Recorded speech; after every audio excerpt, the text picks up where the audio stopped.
Welcome to the Power Diaries by Everything Uganda. We are here to stop you from scrolling through beautiful travel reels and actually get you on the road.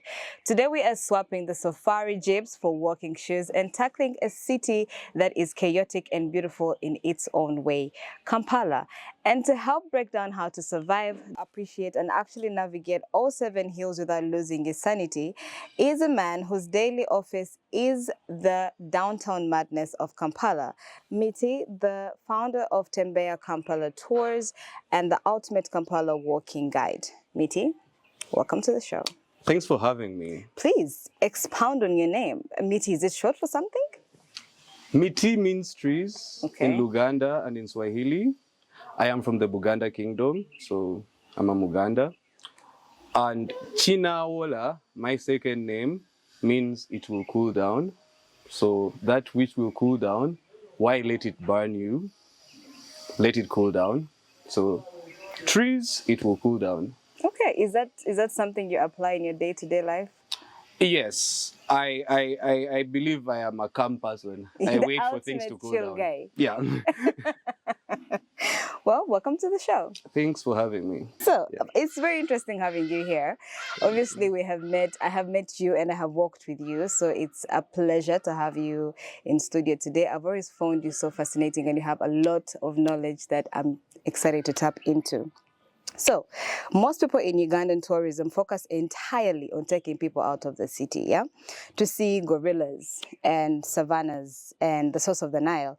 Why did you look at the chaotic, noisy, jam-packed streets of downtown Kampala and say, there's magic here, and I'm going to make people walk through it? What was the exact spark that started Tembea Kampala tours? Thanks for the question. So,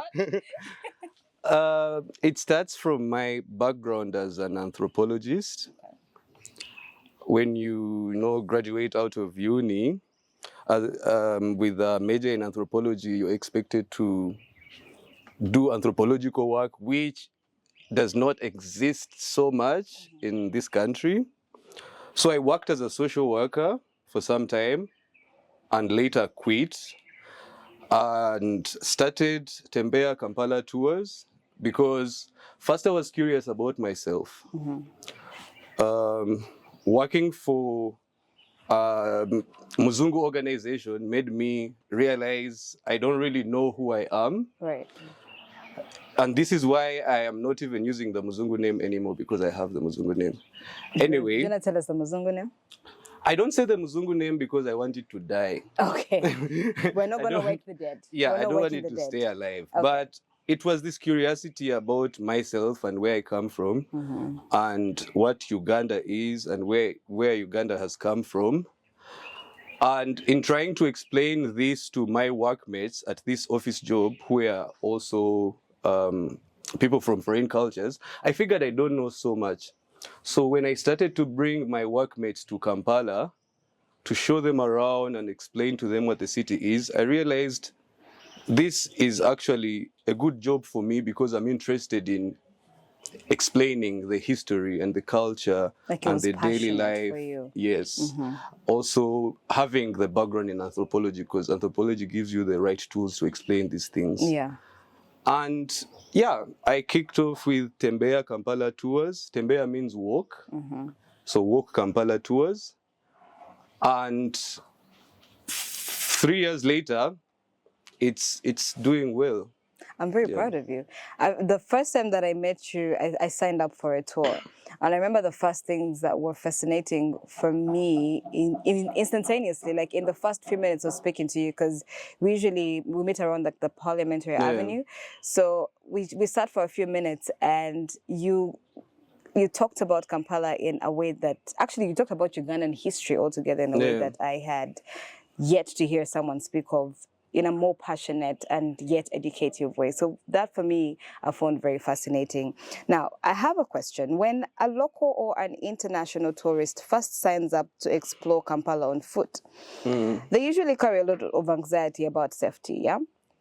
Pickpockets, or even getting overwhelmed. How do you prepare them mentally? What is the first assumption you have to unteach them the moment the walk begins?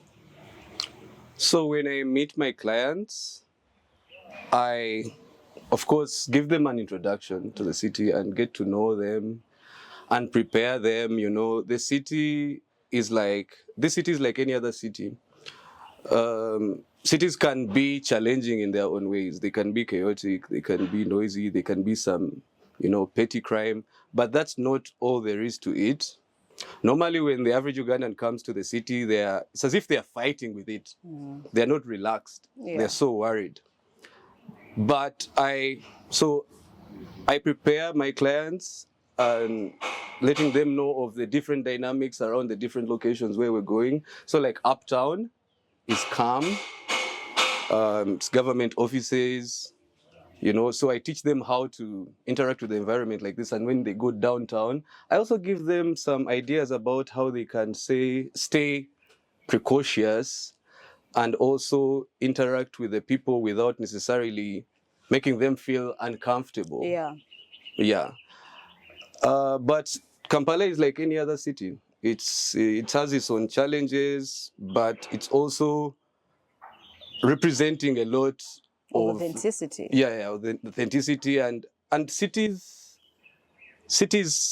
represent the political aspirations of the people, the cultural aspirations, who the people are, more than just the gorillas, like you explained. Yes. Yeah, everybody coming here is It's going straight to windy and the giraffes and the elephants, and yet cities are like hotspots for culture and history and everyday life. And you can learn more about a country from these cities, its people, than just nature. Yeah.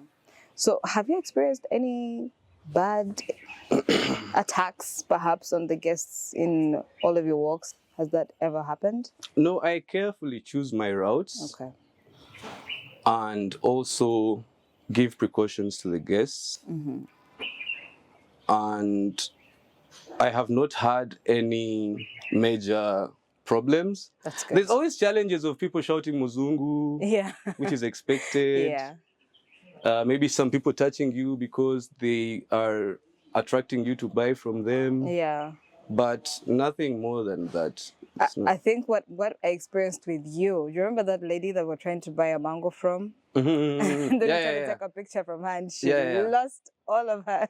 Yeah. Some people, so it depends on personalities. Some people are just not in a good mood at the moment, or they just don't want you to take photos of them, and this is where consent comes in, you know? Rightfully so. Yeah. So you know all the alleyways of the city better than anyone at this point, I'm assuming. And beyond the standard stops like Gaddafi Mosque or the Independence Monument, what is one hidden, completely underrated spot downtown that holds deep historical and cultural weight, but 99% of the people walk past it without noticing it? My tours do not focus so much on specific landmarks. Right. I use the streets as an exhibition space. So literally everyday life. I focus so much on urban visual culture. So the way the city expresses itself through visual means, like the surfaces of the city, the signposts, the billboards, how people occupy space, how people create meaning in that space. So whereas you could go on Google and ask, what are the places I can see in Kampala, and they'll give you all the touristy landmarks. I personally do not go to these places because I don't feel like it is genuine. I would be like a driver. I would be like taking you to this landmark, and then there will be a tour guide to show you these things. But I create my own routes informally that help you go through the same places that I go through on a daily basis. And I help give context into what these places represent in terms of the history of the city, the culture of the city, how the people see themselves, how they identify, and their patterns of life. I feel like this helps you make meaning of what the city is and what Uganda is, instead of going to specific landmarks. And it's not to say that the landmarks do not contribute to the story of the city. They Ugandan do. history as well. They do, but my role is to show you Kampala from the perspective of the average Kampala resident. Yes. Because the average Kampala resident probably doesn't even know about the touristy landmarks Yeah. like this. Yeah. Because most of life happens elsewhere. It's like, let's say the Gaddafi Mosque represents a very good story for the city. But most of the people in Kampala go to the Gaddafi Mosque to only pray, Yeah. right? But it's not that they do not know about their history. The deep meanings. Yes, yes. Yeah. Okay, so Miti, walking tour completely changes how you interact with everyday residents, from women that are sorting beans in Akasero to tailors in Owino. And personally, I have actually been witness to it when we've been working together and how you interact with the guys, right? That we meet along the way. How did you build that relationship with the vendors so that they see your tour groups as part of the community and not just spectators looking at a zoo? So one of the core values of Tembea Kampala Tours is creating sustainable tourism. So the tourism is eco-friendly, first of all, because we are walking, not using cars. It's community-driven, because without the community, these tours can't exist. 100%. And it also creates gainful business for the people. So these places where we go, like the markets, the streets, when I use the streets to explain about the city, I also involve the community. So every time these people see us come, they know, Rasta is here again. So they're happy to see me because my clients engage with them, and we don't just stand on the side and point at them. And this is why I don't use a car, because I don't want it to be like we're in a game park or a zoo. We get onto the streets and interact with the people. Say we find a sticker of a Boda Boda of Idi Amin or Hitler. I probably know why this sticker is there, but we engage the border driver. Why do you have this sticker? What are your thoughts on these world events? So they feel involved. Some of them walk up to me and engage me before I engage them, because they know what kind of things that I'm interested in, and they feel involved. Yeah.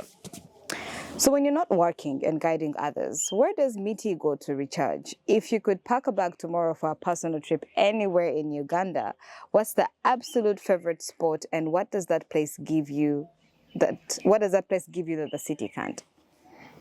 Definitely Lake Bunyonyi. Okay.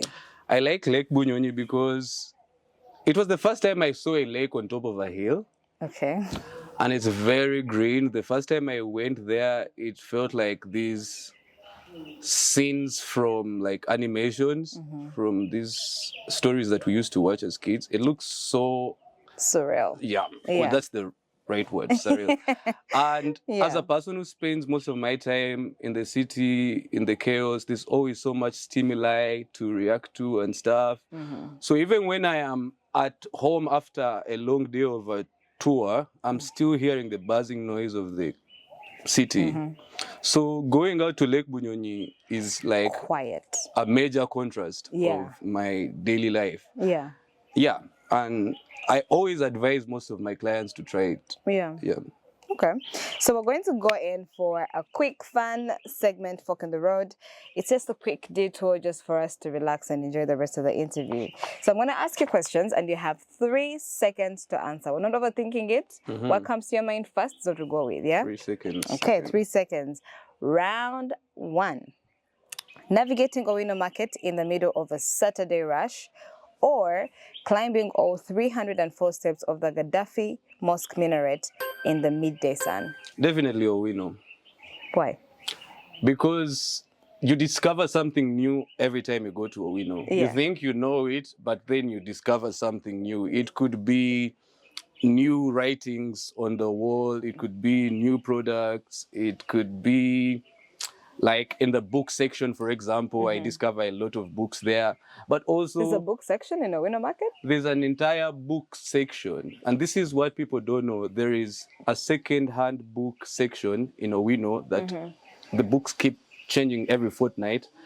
A big Wow. part of my bookshelf is full of secondhand books from Owino Market. Yeah. And it's funny how the informal sector is upcycling all of these things. You would Yeah. think that they're buying these books to read them. No. They are buying them as raw materials to make other products. Wow.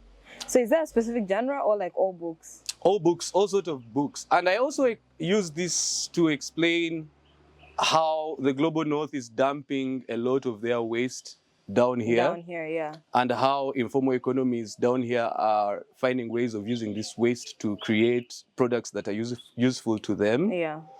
Yeah, so it's interesting. A lot of Ugandans don't even know you can buy books in Owino. There's so much you can buy. I didn't. Yeah. All right. Number 2. A heavy downpour catches you mid-tour at Constitutional Square, or your shoe sole tears completely off while you're walking past the parliament.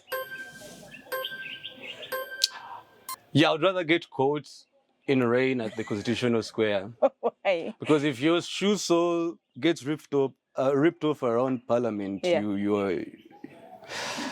you're doomed. That's That's not a place where your shoe gets ripped.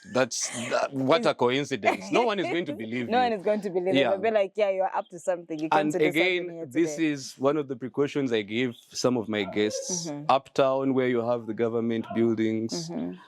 I mean, we walk and talk about what the buildings represent and everything, but we cannot take photos of them. Yeah. This is the rule. Yes. Because this is like a highly secure place for governance. Yeah. Exactly. Number 3, getting directions from a local who says it's just right there when it's actually 5 kilometers away, or taking a border that insists on taking a shortcut through like a swamp. I'll take the advice from the local who tells you it's right there, even if it's so far, because I enjoy walking I anyway. should have known. Like, Yeah. I mean, that I gave you the answer right there. Yeah. I should have known. Yeah. You're the king of walking tours. No way I'm taking Well- a border that goes where I don't know. Why would you take a border? Yeah. And also for security reasons. Yeah. Number 4,